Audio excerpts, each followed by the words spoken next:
Welcome back everybody to Extreme Off-Road Silly Bills, and today we're dealing with the 2020 Hyundai i30N. So this now has 668 horsepower, 682 pounds-feet of torque from a 2-litre turbocharged inline-4 engine. The car itself now weighs 2,667 pounds. It now has off-road tyres, all-wheel drive and off-road suspension, and the vehicle can now do 0 to 60 in 2.893 seconds, 0 to 105.81 seconds, and going to a top speed of 194 miles an hour. So we've already had the Kona N from Hyundai on this series already, which managed a respectable time of 3 minutes 18.175, but that was a crossover, so it naturally had a little bit of extra ground clearance than it would in comparison to this hot hatchback, which really didn't. So yeah, and even with the off-road suspension, it's not been raised that much. But we have changed it in terms of some bodywork to help improve the aerodynamics and the downforce. As you can see, we've got a few bits from the N division of Hyundai, but there's also some aftermarket components on there as well, chiefly the front bumper and the rear bumper. But yeah, the end parts are the side skirts, the rear spoiler, and the new hood. So yeah, and stat-wise it's pretty good. Acceleration, launch and braking are all excellent. The off-road capability is actually far better than I was expecting it to be. Handling is still decent, and the top speed is obviously pretty good as well, although I wouldn't expect to get up to 194 on this series. So yeah, here's hoping that it can do as well as I hope it can, because the Kona N was actually fairly fast, surprisingly so, on its run, so hopefully this will do just as well. But let's see. So yeah, acceleration is no issue with this.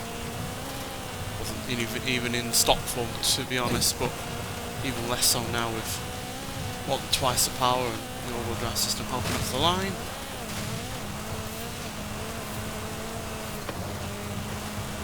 Turn it into a proper little rally car, to be honest. Fantastic brakes there, helping us slow down.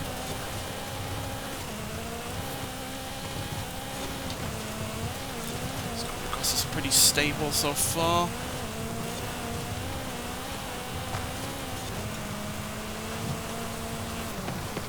Decent rate of speed down there, 164, although we have some faster than that with previous cars.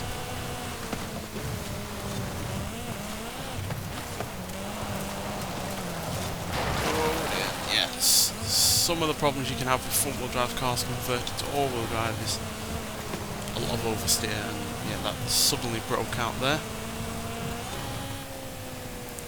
Purely because there was never meant for any power to go through those rear wheels, so it can be a little bit iffy in terms of dealing with it.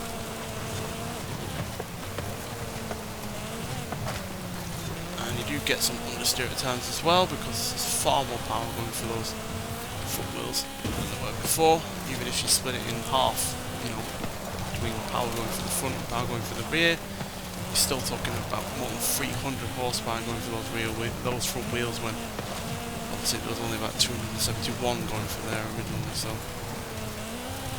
yeah, bit of a big ask. So it's just something we've got to watch out for.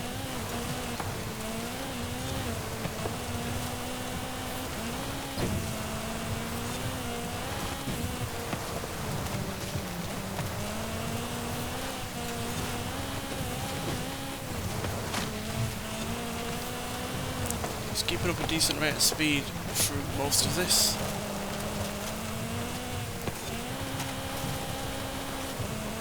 Although it doesn't feel as impressively fast as some cars that we've had.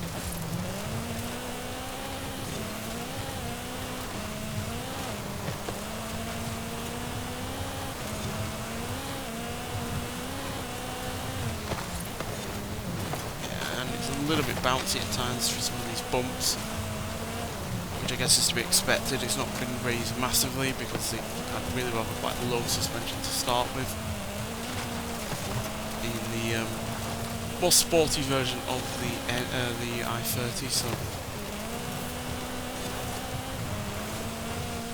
we've basically had to reverse what Hyundai did with the suspension by lowering it, and then some.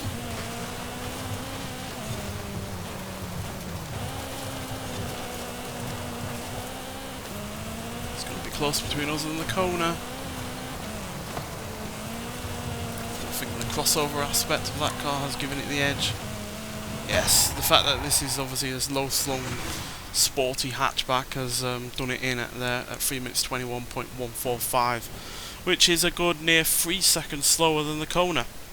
It's literally only 0.030 of a second behind, being 3 seconds fully behind that car, which is a bit of a shame. But yeah, the bounciness of the car at times was really rather quite disconcerting. It really did put me off from going as fast as you could have gone with that car, and obviously there was some understeer issues on top of that. So yeah, even though it's a respectable time and a respectable car going down this course, it was just not, you know, fully rounded enough in terms of being, you know, good in pretty much every area to be as quick as it could have been with the Kona N comfortably beating us. So yeah, that Kona N is now still the fastest from Hyundai that we've had, but we're still quicker than some serious off-road competition in this series that we've had before.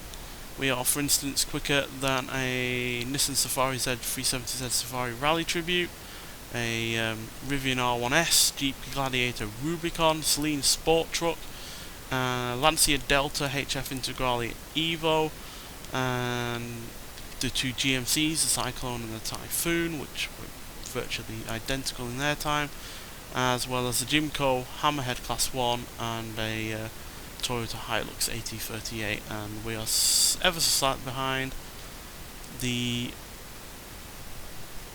the Illumicraft Class 1 buggy, the Rivian R1T, the Volkswagen Santana, and a Chevrolet Silverado. So yeah, bit middling in terms of its time, but you know, you could do a hell of a lot worse with this, especially in terms of other hot hatchbacks. I'm sure there's worse than this one out there, but I was expecting it to be quicker, if I'm honest, given the lack of weight, the great amount of power and torque, and the fact that the handling and the braking and the off-road capability was as good as it was. But yeah, clearly that off-road capability stat did not translate to this course.